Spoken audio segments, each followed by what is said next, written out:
Well, we're back here in the beautiful St. Timothy Parish. I'm here with Bishop Keith Ackerman, Bishop Protector. We're going to make you a social media icon soon, sir. Let me ask you a question. Right now, as you know, the Catholic cardinals are meeting and they're preparing to select a new pope. There's been some question online as to what to wear and when not to wear. Sure. So I want to talk about today hats. Sure. I want to talk about the Zucchetto, the Biretta, and the Mitre. Sure. So if you would, if you talk a little bit for us about the Zucchetto, when to wear it, when not to wear it, when to take it off, and so forth. I'd be happy to. Well, it's an interesting question because I guess the similarity is every one of them covers the head. And one of the questions that I'm oftentimes asked by people who aren't real clear about it is they think that a zucchetta is a popular vegetable that one slices and puts marinara sauce on. Some people think the Biretta is something that they drive, that Chevy makes. And the third one is a possible idea, that is, I might or do it. But I'd like to be able to put all those specifically as to where they are, because it's like saying today, what's the protocol for wearing a baseball cap? I've been watching the protocol for baseball caps. You can wear it backwards if you don't have a plastic strip on it, but if you are with certain groups of people, you have to cock it to the right in a particular side. If you're another group of people, you put it on the left. Now, they didn't write anything up about it. I don't know. I guess it's just the people watching. They do what all the other kids do. And that could happen in the church, where the reason we do the things we do is because we saw the other bishops doing it. I once, when I was a young parish priest, worked for a bishop, and he would say to me, I don't want you to tell me how to do it. I want you to tell me why we do it so that I can also work with when we do it and how we do it. So that means is what is the significance of each one of these, and then noting that, then we can talk about the principles involved. The zucchetta, indeed, all kidding aside, is related to the same word as zucchini. It is a covering.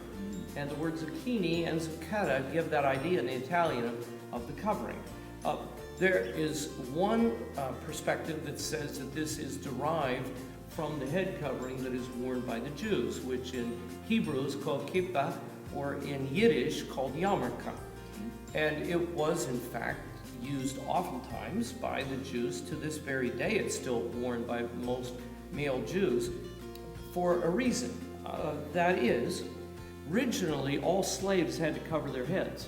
Once the Jews were no longer slaves, but they were free, then they determined when they would wear their hats so that they could say that they were involved in the process of being able to say whether they were free or not. And they determined that they would be slaves for God, that they would serve the Lord. They would not wear head coverings for Pharaoh, they would wear head coverings for the only king, namely God. So they had a choice in the matter. Okay. So that's part of the origin.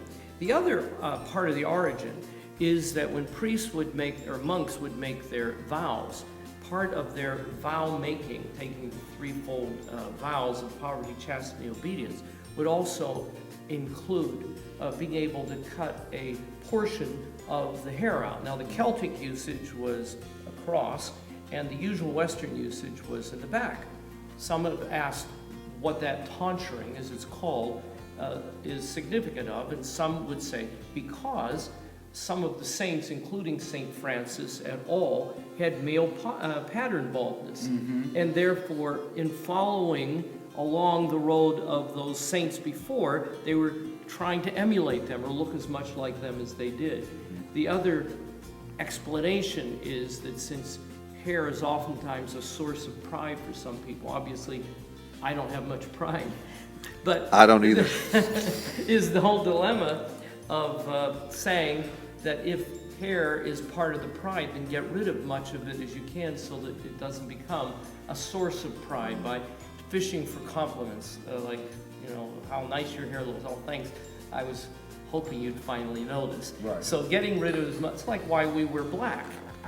It's not because we're trying to stick out in the crowd. It's because it's the most basic non-color, if you will, besides white, and it's a matter of being nondescript so that we don't have to worry, well, we bishops do, But most of us don't have to worry as priests whether our clothes match or not. That's right. Don't have to think about it. All we think about is we have to wear something to go serve the Lord. That's right. And the color is a later consideration. Now, let's look at that. So here we have this, which is now called the Zucchetto, and there are essentially three different types in the church. So if you take the metaphorical explanations, all of that makes sense, the metaphorical. The functional was that once the monks were tonsured, their heads were cold in these very large cavernous damp areas. So this helped because even they suspected that a lot of body heat escapes through the top of the head. Right. So that was part of the functional. So it was a metaphorical, symbolic, and then there's also the practical. However, having said that, there's also the color that one has. For example, this one would indicate that I'm a bishop. A black one would indicate that I'm a priest. If it were a black one that had purple stitching down it, that would indicate that the priest happened to have been given some additional responsibility by the bishop, like being the dean of a cathedral, or being an archdeacon, or being a canon of the cathedral. All of that would indicate the stitching. Now, the black one, the plain black one, would indicate that it's a parish priest. Now, if it were red, scarlet red, then that would mean that they're cardinals. So that's why there aren't too many red ones around. They're almost exclusively this color because there are more bishops and cardinals, obviously, Right. in traditions. And then the final one is their white ones. And there's only one person who ever wears the white one. And right now, as we're broadcasting, there's still black smoke coming up the chimney. That's right. So let's just say there has not yet been an acclamation as to who gets to wear the white one next.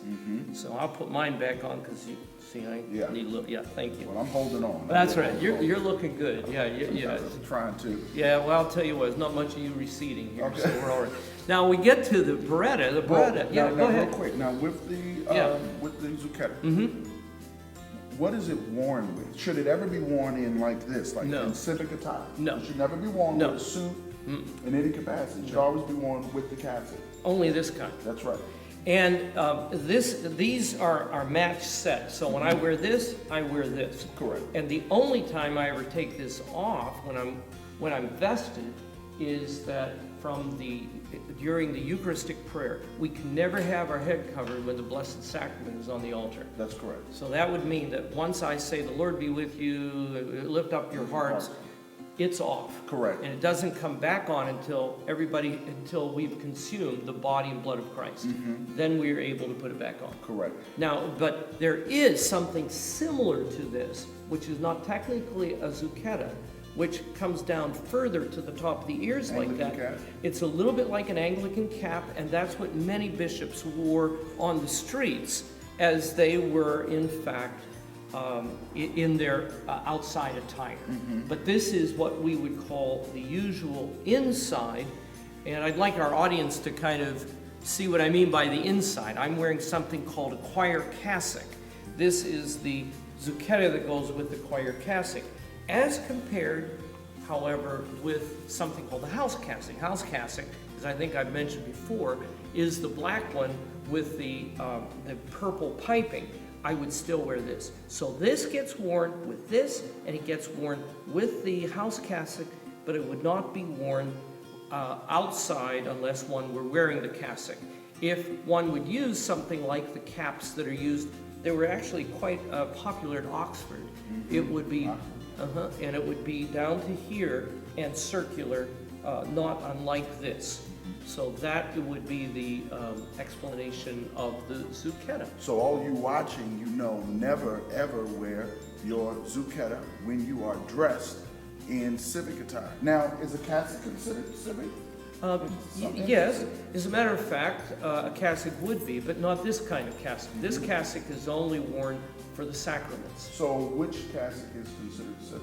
It would be the house cassock. The house cassock. The house cassock, which would be the black with the purple That's correct. trim. And then one could wear over top of that a ferriola. Ferriola, A correct. ferriola would be the shoulder, it comes down to the bottom. I think sometimes these days they're calling it the Jeshin cape, because that's what he wore. Right. So Right. tied there down, it keeps us warm. There's a black version too that can be worn by parish priests. So, and I would say to the folks who are watching this right now, you cannot get this off the rack at Kmart. All right. Well, some will try, trust me. So now let's talk about the Biretta. Yeah. Let's talk about when we wear the Biretta. Sure. When we take it off, in fact. Sure. Should Birettas be worn in, again, civic Yes. outfit, outside, and so forth? So could you go ahead and elaborate Yes, on that? for bishops, there are a couple of different type Birettas. If I were, my Biretta is left in there just intentionally so that I could show this, but there are Birettas that go with this and Birettas that go with the house cassock. The Biretta that goes with this matches this. Correct. And then the one that goes with the house cassock is the black purple pipe one. Now herein is where we might have some different points of view. The Biretta is actually an academic hat.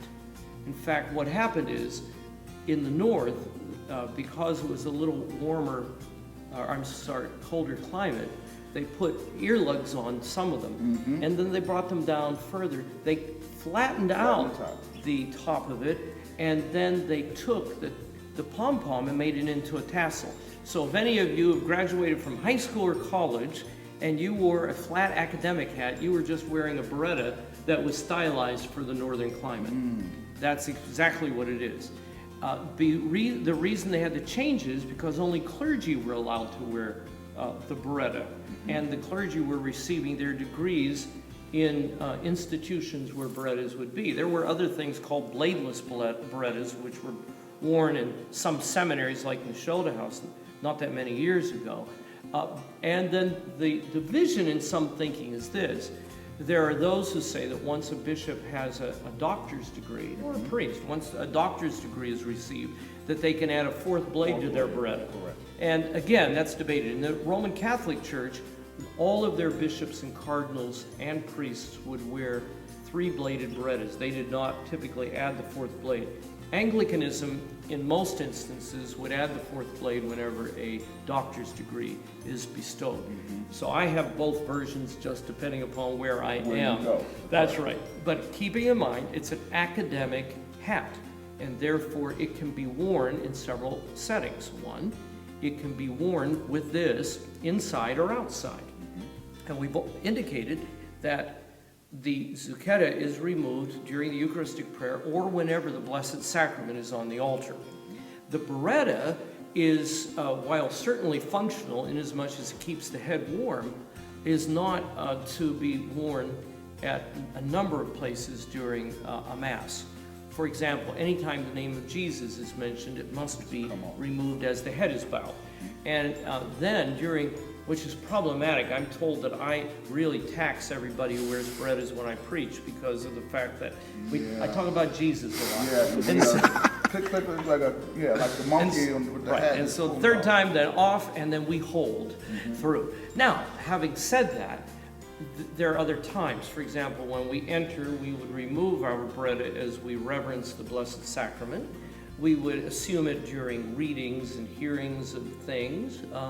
And there are other times to give a simple explanation when one could wear it. But just keep in mind that the head must never be covered whenever the Blessed Sacrament is exposed or present on the altar.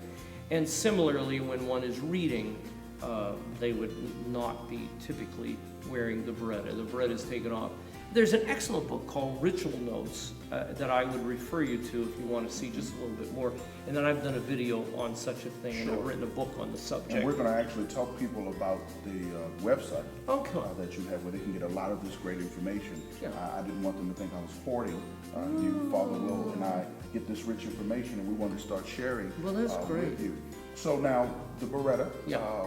Now, we also touched the rim of the Biretta when we mentioned Mary. That's right. That is correct.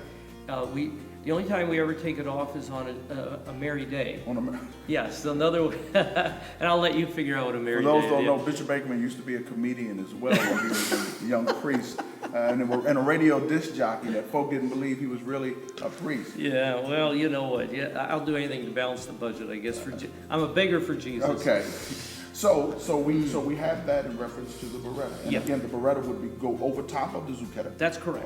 That is correct. It goes on and off, but it is not to be worn with a suit. No. It is generally worn indoors and sometimes outdoors. That's correct. When you are in your cassock. That's right. And so again, this color with this cassock and the purple pipe black one with the house cassock. Okay. I saw somebody one day wearing the cassock, which is the house cassock with a purple Biretta, and he was saying, well, that just proves he's a bishop. And I wasn't anyone I knew. Nobody you know. But I also thought to myself that this day and age, if a person wants to wear blue jeans and a tuxedo shirt and a bolo tie and eat lunch with a spork, I mean, I guess they can. But if people stare at them and chuckle a little bit, they shouldn't be surprised. So it's good to know about origins. Right. Well, absolutely. Now, in the Pentecostal church, they have bishops that are ranked differently by color. They are now just in some settings starting to let bishops wear the black shamir and so forth to show that they are a lower ranking bishop. I see. A potential diocesan bishop would wear the purple. So that's when you saw him and he had the purple. Right. A ranking bishop, a bishop probably on a bishop's college, would wear the fuchsia. And then those who are the main presidings of the prelate, they actually wear red. I see. And some are now donning white. Oh. Well, I mean, my response would be that's an innovation, but I guess people like innovation, but I mean, I would not be able to explain it historically. Historically, yeah. Correct. And I don't mind being asked questions that I can't explain historically, but I'm doing much better when I can give people a time and a date as to when these things happen. For example, this color replaced the green that we used to wear. That's right. We wore green because we were pastors, and then when Christianity became the religion of the Holy Roman Empire, we were invited to wear the royal color. Correct. So with that in mind, I think we have to be very conscious of what origins are, or else, we could wind up being a little embarrassed. And that's the only reason I like to say that. I don't generally tap somebody on the shoulder and say anything, but I do like to be available to answer questions. No, you're absolutely right. You and I talked at length when I was invited by the Anglican Center and the Church of England to go to Rome and study and then to meet the Pope. Yeah. I asked you specifically, should I wear the house cassock?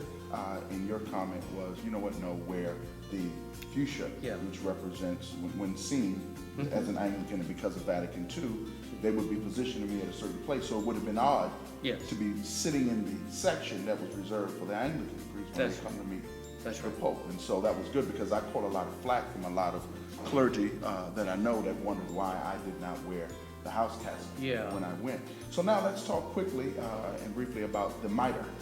Yeah. When do we wear the mitre? Well, the mitre, as we know, in origin represents the flames of the Holy Spirit, the fire that set on the top of the heads of the apostles on Pentecost. And so that's symbolizing the flames of fire, been worn by bishops in a variety of places, but not just bishops. Abbots have been allowed to do it when they were mitred abbots within the context of their monastery. But that also meant that they were able to ordain to the minor orders in monasteries, like lectors and doorkeepers and so on. So the bishops were not used for that, rather the abbots were.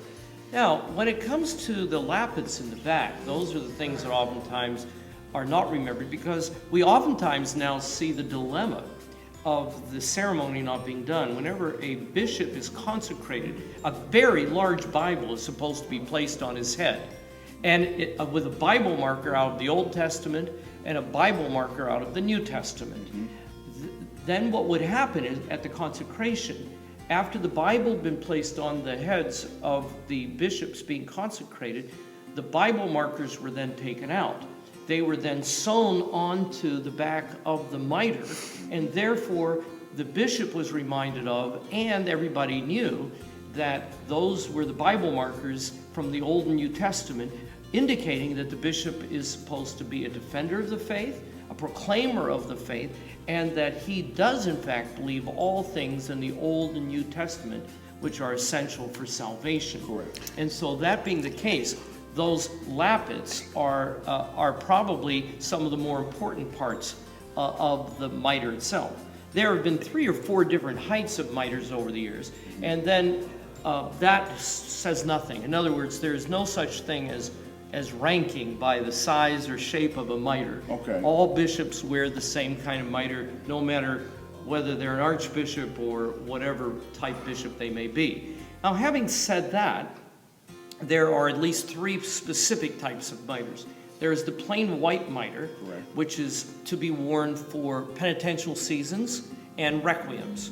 There is also the precious mitre, which has the jewels on it, which is worn for major festivals. And then there is the gold mitre, which is usually worn by the principal celebrant on non-penitential days. The custom of having mitres that match the rest of the vesture is a much more recent reality. I'm not saying there's anything inappropriate about it. I just mean to say that the 3 mitres that have prevailed throughout the course of history have been the plain linen mitre, the precious mitre, and the gold mitre. Now, next thing that we would be looking at would be the when to and when not to. Anytime the bishop is reverencing the Blessed Sacrament, the mitre is off. Anytime the bishop is reading, being read to, the mitre is on except from the gospel. Then the bishop must remove his mitre from during the reading of the gospel. Most of the time, the bishop will be wearing the mitre for virtually everything else, for hearing, listening, and preaching. And preaching.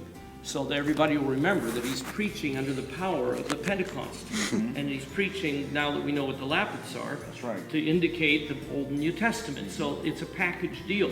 We don't take it off then. But those who are really, really animated, they may need to take it off because they may very well, and also if the mitre doesn't fit well. Then there is the other principle to remember, is that the bishop would never have the mitre on when he's praying. Mitre off when speaking, when praying, mitre on when speaking. For example, if I am confirming somebody, I would have a mitre on because I am bestowing.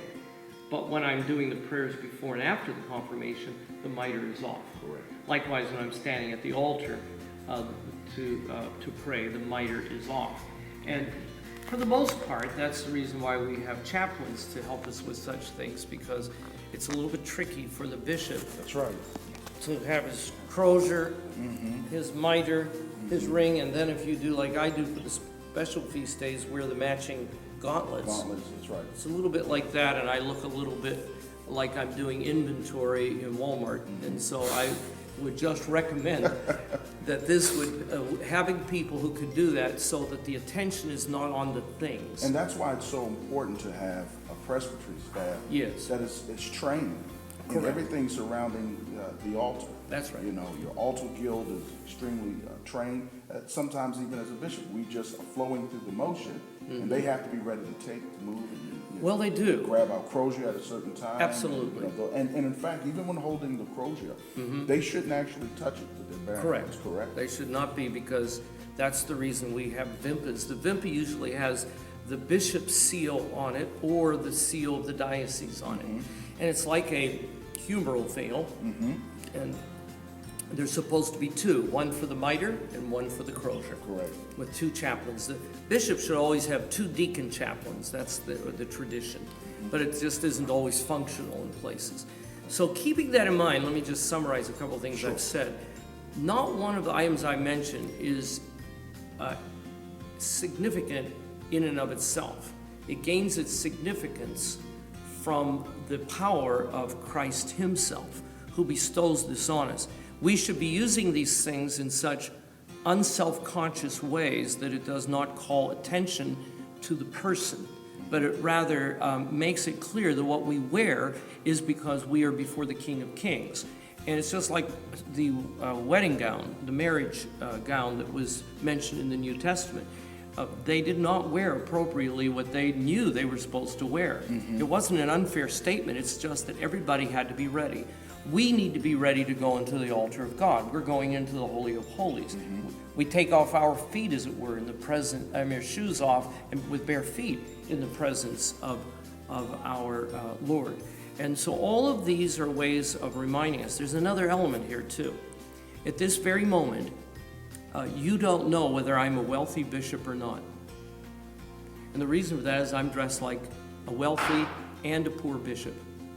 Because we're wearing this and there's no indication of anything else. That's the way we come before God, not in terms of showing Him how superbly dressed we are, but rather in saying to everybody, what I make and what my worth is not to be understood in terms of financial gain. I'm covered up so that you don't know. Wow. Wow. There was one other point, Father Will, our videographer at the point, made a reference to, what was it? Dagon. In reference to the Mitre. Right. There's been people who will dispute and say that the Mitre originated from idolatrous worship. What is your thoughts on that, Bishop? Well, it's interesting. Certainly, it's a little bit like saying that the baseball cap is derived from the coal miner's cap in Wales. I guess I could build a case that it might be, but there aren't too many baseball players I know who do a whole lot in coal mines anymore. And so there's always going to be the potential for what one might call similarities as to how one does something. But to be able to say that it is almost as ridiculous as concluding that Halloween is ostensibly evil because it's all about idol worship or the commemorate or looking at all the dead and not realizing that it is the eve of All Saints' Day. That's right. So what I would generally say to people who come up with such revelations is, after you've had the opportunity to go back and read a little history, why don't we sit down and chat about that? Chat about it, right. Well, Bishop, we thank you as always. Every week you are giving us insightful information, and I have been encouraging clergy and those evangelicals that are wanting to take the Canterbury Trail, or those that want to move a little bit more towards understanding the Roman Catholic Church. You really have to get with those who are living it and begin to develop that relationship. And I'm so thankful that we have the opportunity to be here under your tutelage with hands-on practicums and training, not just book reading, but we're actually learning and enjoying this ourselves. Now, Bishop, how can people get some of the good information and books that you have under you? Well, the one book I've written entitled Called to be a Bishop is available through the Parish Press, www.theparishpress.com. I do a great deal of explanation there. Originally, I did it for bishops who were too embarrassed to say they weren't sure how to do something. So I thought if I wrote a book about it, then a variety of people could read it. But now it's become much more engaging, as it were, for clergy and laity who just want to know the origins of things. The other book that I have done a lot of teaching in regarding this subject is called To God Be the Glory. And in there, in addition to giving the names of and doing some of the sharing of the information, I try to have a little fun with people so that they might be able to learn some of these things which are not in common parlance correctly, so that when they do sit around with people, we don't have to go through the shibboleth and sibboleth routine. Very good. Well, Bishop, we thank you so much for your time. Again, this is Bishop David Chaney here with Bishop Keith Ackerman. Just a humble man, a very, very humble man, a comedian of sorts, but such a historian and wonderful leader. We thank you so much for your time, and we'll be back next week with more videos from here at St. Timothy.